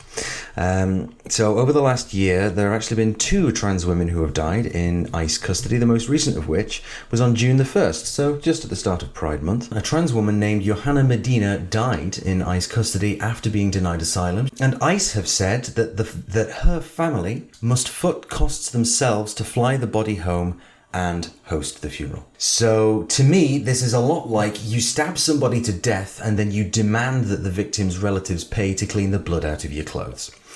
I've got to say, when Ashley first told me this, my body chose to elicit a laugh, which surprised me because this is one of the most unfunny things I've ever heard, but my brain could not factor in and understand the evil of that to the point where my body just totally flipped out. It was, I cannot express how vile and disgusting this is. It's one of the worst things I've ever heard. And I've heard a lot. Yes. This whole thing that we do here is basically trying to look through the worst side of things sometimes and put a glossy coat on it or try and make people feel better about it. But there are no words in the world that we could say that could even make this sound remotely fine. This is, I'm sorry. I got to take a sec. I'm sorry. Jesus fucking Christ. I know it's Michelle bums everyone out. Part 3. This was me. I said we should cover this story. And absolutely we should. this is an important thing. That's kind of. I'm just gonna give a couple more details if I could. So. Oh, sorry. Go ahead.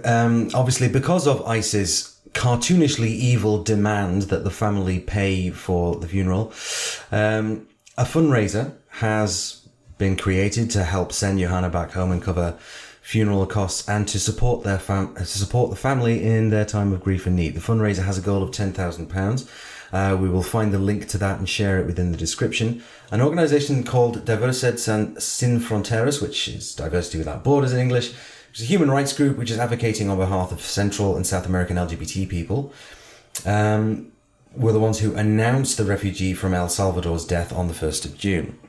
An activist with Diversity Without Borders said that Medina died after waiting 3 months to make a case for asylum, only to be told by Customs and Border Patrol that she was not transgender. Her boyfriend has also reported that in May, Medina's health started to fail. She wasn't released to a hospital until she lost consciousness, where she died a few days later. And so that comes just over a year after the death of the other previous trans refugee I mentioned, Roxana Hernandez. So this is so gross. It's unconscionable. It's evil. It's just the tip of the iceberg with this border stuff and with immigration and asylum seekers who are constantly conflated in the American press as being one and the same. And they are all going over and trying to take something from the population. It's just...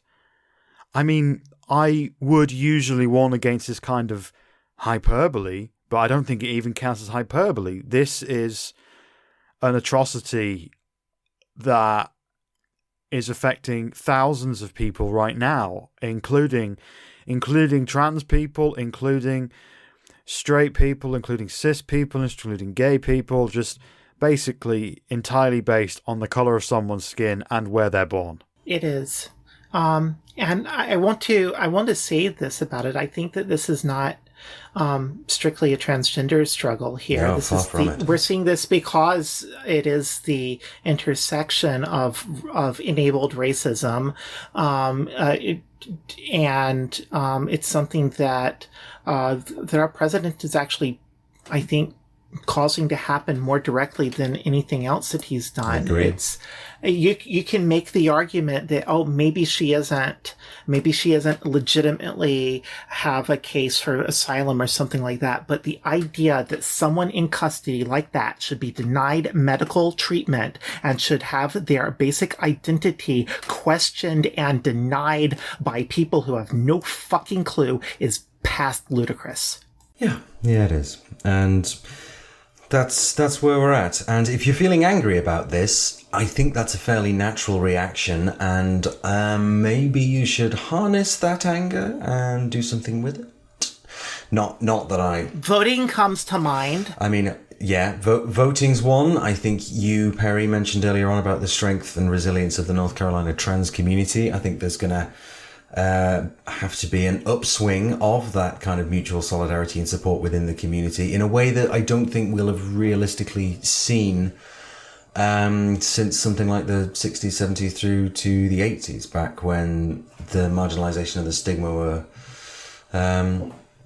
much more open and in some ways stronger than they are today. We're regressing so far, and we are as well. Here in the UK, we're seeing rhetoric and the way winds seem to be blowing is in a kind of scary direction. So, but then... and people see there is a misconception that the camps that are being run by ICE and all these other fucking bastards is a uniquely American problem. That is not the case. There are 11 detention centres in the UK. Admittedly, I am pretty sure none of them have cages in them, but they are definitely horrible places to be. Asylum seekers and immigrants both are routinely rounded up and locked up. I see this all the time in my little suburb of, not really a suburb, in my little area of South London. You see immigration and border people breaking down doors and dragging people out. This is stuff that's happening here too. And there will always be a need for places to put people who have been accused of crimes, who have been convicted of crimes, and I get that. But, the cages are taking it to another level. We really need to hold ourselves to a standard that's higher than the Gestapo, and we really need to have things that are better than concentration camps. Yeah. How can British trans people help in these situations? So there is the legal attack on trans people by the Trump administration. Whilst they aren't able to get many laws through, they are able to sort of stack the deck in the Supreme Court. They are able to reverse executive orders done by the Obama administration and even add their own on top that totally legitimize hatred against federal employees and in all matters of federal everything. And then there is also the catastrophe happening at the border of Mexico and the borders all along the south and all of the shit that ICE do, the murder, which is what it is. It's just mass murder on an immense scale. How can the British trans community help? That's a tall order. I guess I'm trying to find a way for our listeners who may be getting fired up about this right now to do something, because I think it's going to need an effort that comes from as much from outside the US as maybe inside of it right now. I mean, I could be horribly wrong because I'm just an idiot British person just talking into a microphone in a bedroom. So, I'm in my kitchen, if that helps. I'm in my upstairs spare bedroom. But, I mean, I think the number one thing is reach out, make some friends across the pond, talk on chat rooms, something like that. Try to have a sense of solidarity via familiarity and fraternity with the trans people in the United States, or sorority in our case. We need to make sure that that we have these strong bonds so that so that we can hopefully all remember that we're all human and remind each other of that the larger world exists, and try to defeat some of the isolationism like that. I think I don't know if you can give money directly to campaigns, but you usually can to places like Lambda Legal and the ACLU, and so there are some fairly large organisations. But then within that is a kind of, well, is it better to give your money to grassroots groups?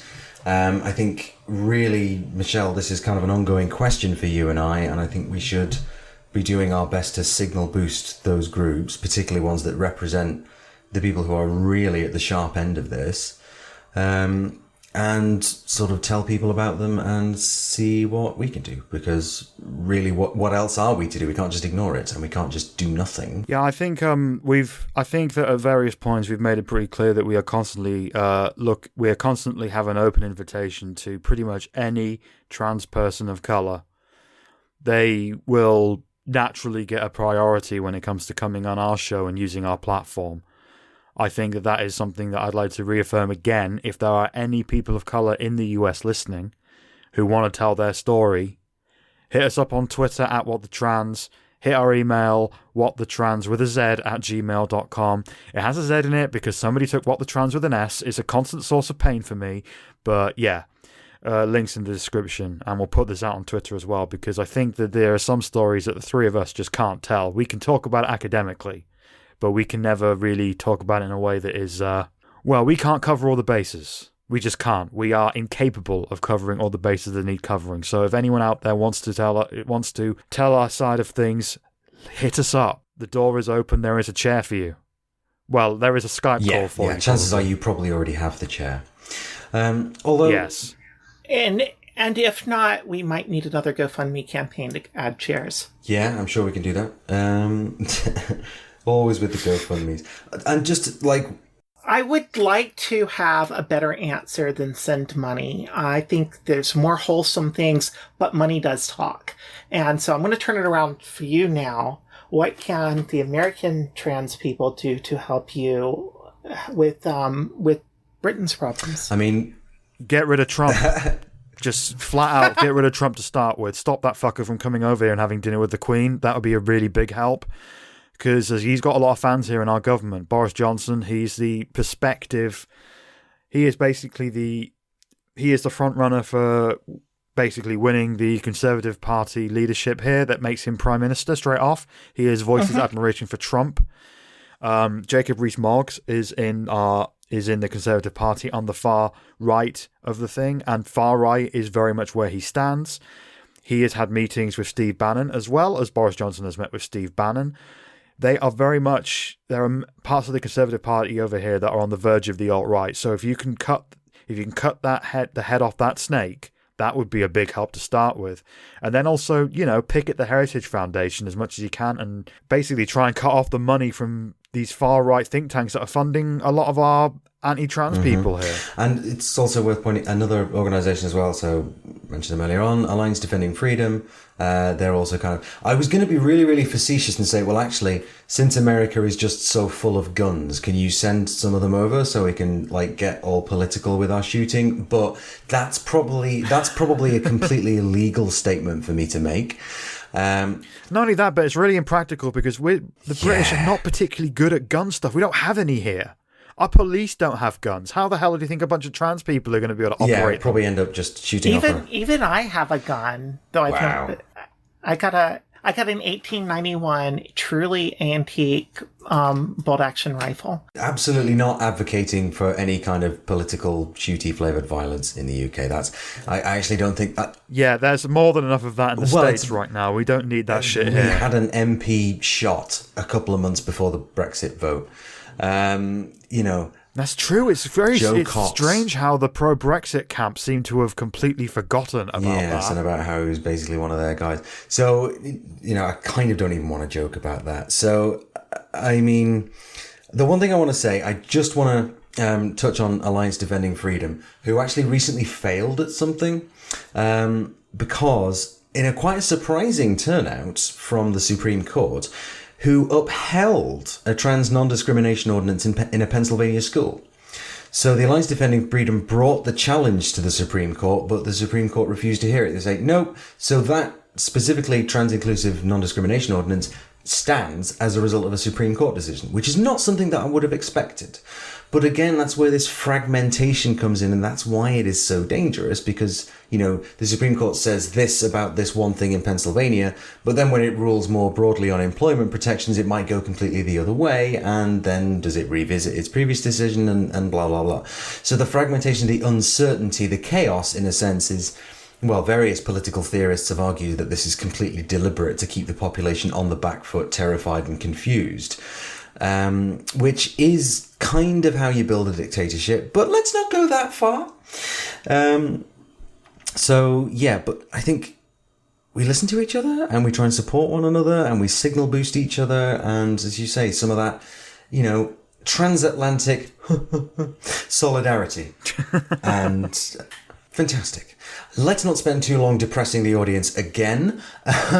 Yep, some good news that I forgot to drop into our news segment. Jonathan Van Ness, the wonderful hair maestro from Queer Eye, has come out as non-binary. Pronouns he, him, or they, them. They do not identify as a man, so Jonathan, welcome to the fold. Please get on a plane and do my hair, because I haven't had my hair cut in over a year and it's getting ridiculous. One of us. Welcome to the team, my darling. That was terrifying. I'm sorry. I think like a couple of people, because with the stuff that's coming up at work, it's like, thinking, oh God, so there's this event and that event, what we're going to wear. And it's like, oh, I want to look pretty. No, I don't want to look pretty. I want to look otherworldly and kind of threatening. So, I want to look pretty. And we've all got our own choices, and that's absolutely dandy. So let's just rattle through to the end of the episode, shall we? So once again, a huge, massive, colossal, universe-sized thank you to all of the people who donated and shared our crowdfunder. We were successful. You guys are brilliant. We literally love you, and, couldn't do this without you. So thank you. Thank you so much. Yeah, and hopefully you can tell, the jump in quality already, whilst we're still trying to work out all the ins and outs of the microphones we've got. Hopefully, you'll be able to hear the difference, so you know where that money has gone. Peri, where can people find you online? Well, I'm on Twitter. If you just go through all the What the Trans people, you'll eventually find me following you. But I'm Peri the Mouse on Twitter. You can find me tweet about things that probably aren't interesting, but maybe you'll like it anyway. All right, we will link to your Twitter in the description as usual. You can find us online at facebook.com/whatthetrans. You can find us on Twitter at whatthetrans. You can find us on our website, whatthetranspod.tumblr.com. If you have anything that you want to submit anonymously, we have an anonymous box there. You can send us some stuff, send us some tips. Or if you are a trans person of colour in the US, please get in touch and we will get you in some form on the show to say your piece to the British transgender community and our ever-growing American audience, which I'd like to say hello to because there are far more of you than I ever expected to ever happen. So, hey guys, hope you like the accents, and yeah. Yeah, I too am surprised by the fact that we have listeners in America because this is such a niche thing, really. Except apparently it isn't, and we have dealt with stories from all over the world to the extent that we now actually have some actual sources in the US and in Brazil and in Europe. It's astonishing. So hopefully But we need more. We need more sources that are that basically don't look quite as similar. We need some sources that don't look as much like us, basically. We're basically two white British ladies just trying to get the word out about various things that we think are important, but there are some things we are incapable of talking about in an authoritative way. So please come on the show and help us fill in some gaps. And signal boost. And all of the good stuff. And speaking of wanting to expand and doing things, finishing up the show this week is our new segment, which is related to the fact that we did a music special quite recently, and we just got far too many songs to actually play all in one go. So what we have decided to do is this will now be a regular feature at the end of the show. We'll be showcasing some queer or trans talent. And this week, playing us out is The Spirits, who are a London-based queer duo, and the song is called There He Is Again. Looking forward to hearing this. Thank you so much to Peri for joining us from across the Atlantic. Thank you all for tuning in. Thank you if you donated. Just thank you to everybody except ICE. And yes. Abolish ICE. And abolish borders, for Christ's sake. That's the, root cause problem solving. Anybody? But no, seriously, thank you so much for listening. Hopefully you'll join us next time. And we shall see you soon. Bye-bye. Bye. His sadness is an awful poem waiting to be written. He'll tell you with his mouth full that he cries into his mittens. He dwindles like his prophecies, but once the day is over, there he is again, just like the white cliffs of Dover. There he is again, among the most distraught of men.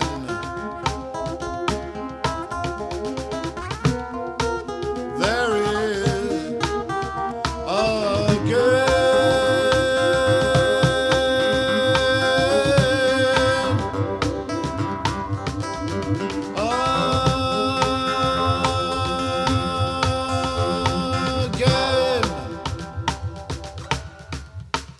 His whinges fly like trousers from a changing room. The chicks here leave me cold, he states, and seafood, even sex, is no elixir. Nay, they just prolong my woes, he says, to barmaids interrupting all their conversations like a filofax erupting. There he is again, among the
bitter doorstep, dumped